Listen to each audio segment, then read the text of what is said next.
Good morning সকলকে। তো সকলে কেমন আছো বলো? আমি ভালো আছি সকলের আশীর্বাদে। তো দেখো, আমি একটা নতুন ব্লগ আবার চালু করলাম, আর এখানে দেখো রান্না চালু করে দিয়েছি। এখন ভাজছি বেগুন ভাজা। তো এই সময় থেকে, এই মুহূর্ত থেকে আমি ভিডিওটা আবার চালু করছি। তো সকলে দেখতে থাকো কি কি কাজ করি আর কি কি তো আপনাদের সামনে তুলে ধরতে পারি। চলো বন্ধুরা, এবার রান্নাটা বসিয়ে দিয়েছি। দেখো বেগুন ভাজা হয়ে গেছে। বলো তো, প্রত্যেক দিন একই জিনিস ভালো লাগে? রোজ রোজ একটা কি যে রান্না করি সে চিন্তা করে করে মাথা খারাপ হয়ে যায়। আর তার ওপরে ছেলে এটা খাবে না, বর এটা খাবে না, তো সমস্যা হয়ে যায় জানো। আর যে রান্না করে তার মাথার উপর যেন চাপটা পড়ে যায়। এই দেখো, বরের পছন্দের গিমা শাক। গিমা শাক জানো? আমার হাজব্যান্ডরা তো পূর্ব মেদিনীপুরের, তা ওরা খুব গিমা শাক খেতে ভালোবাসে। আমি খাই খুব কম।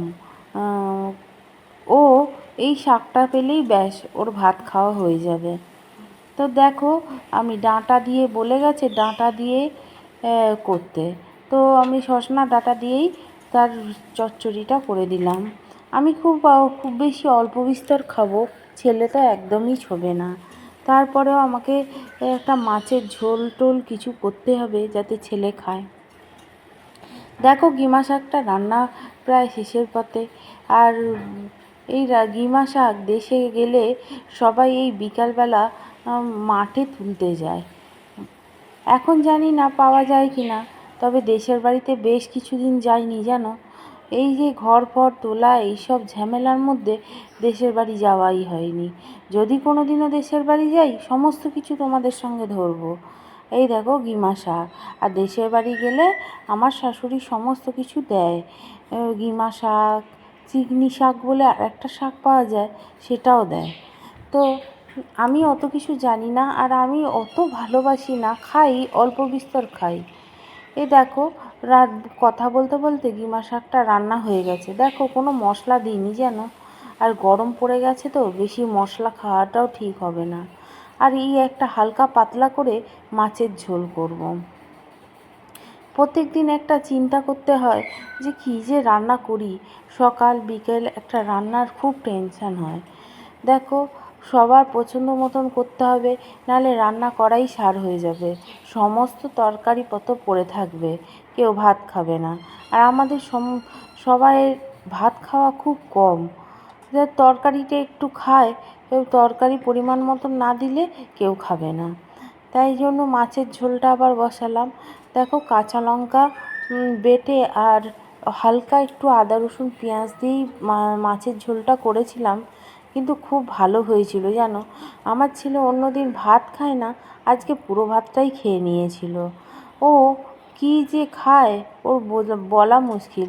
শুধু ও কেনা খাবারগুলোই খেতে পছন্দ করে, চাউমিন ম্যাগি, কিন্তু ভাত রাত খুবই কম খায়। ওকে বলে বলে কিছুতেই খাওয়ানো যায় না।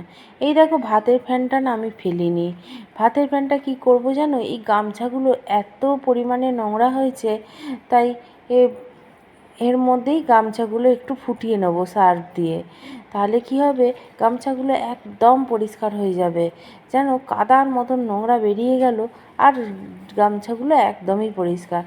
এগুলো আমার মায়েদের টিপস, আমরা তো আর জেনে আসিনি, মায়ের থেকেই জেনে এসেছি যে এইভাবে গামছা পরিষ্কার করলে গামছাটা অনেক বেশি পরিষ্কার হয়। আর ভাতের মাড়টা যদি না ফেলে এর মধ্যে দিই তাহলে খুব সুন্দর পরিষ্কার হয়। তাই জন্য ভাতের ফ্যানটা আর ফেললাম না। এগুলো যেন সংসারের ছোটোখাটো টিপস, যেগুলো জানলে খুব ভালো। তো এইভাবে আমি গামছাটা পরিষ্কার করলাম। দেখো, খুব গরম আছে, তবে গরম গরম যদি থোবড়ানো যায় তাহলে পরিষ্কারটা খুব ভালো হবে। তাই জন্য এই দেখো, এইটা হচ্ছে হেসেলনাটা, সেটাকেও দিয়ে দিয়েছিলাম। একসঙ্গে সব কিছু পরিষ্কার করে নেব জানো। কি সারাক্ষণ খুঁজতে থাকি কী কাজটা বাকি রইল। তো গামছাগুলো অনেক দিন কাচবো বলছিলাম, আর সংসারের নানান কাজে গামছাটা কাচাই হচ্ছে না। তো আজকে কাচতে বসে গেলাম। আর বলেইছিলাম না একটু লেট করে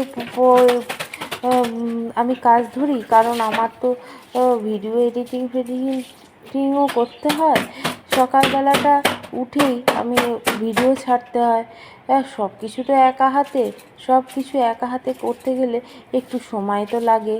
তাই দেখো গামছাটা কাচা হয়ে গেল।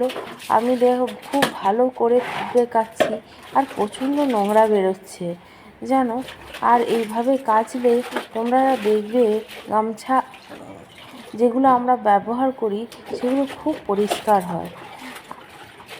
এগুলো মাসিদের ছোটোখাটো টিপস, যেগুলো আমরা নিয়ে এসেছি, এবার আমরা মায়েদের করতে দেখেছি, এখন নিজেরাও করছি। দেখো হেসেল নেতাটা রান্নাঘরে দিয়ে দিলাম, আর এই দেখো ও গামছাগুলো দেখেছো কত পরিষ্কার হয়েছে। গুড ইভিনিং বন্ধুরা, সকলকে স্বাগত জানাই আরেকটিবার। তো দেখো ভিডিও তো সমস্ত কিছু দিয়েই দিয়েছি। আর এই দেখো সেলাই করতে বসেছি। এটাই সেলাই করছিলাম, হাতের কাছে ছিঁড়ে গেছিলো, আগের ভিডিওতে দেখেছিলে। আর এখন দেখো পুরো একা, আবার রাত্রিরে রান্নার চিন্তা করতে হবে। আমাদের তো ছুটি নেই, যে অফিসে যাই একটা টাইমের পর আমাদের ছুটি হয়ে যায়, কিন্তু এখানে নেই কোনো ছুটি। তো এখন পুরোই একা।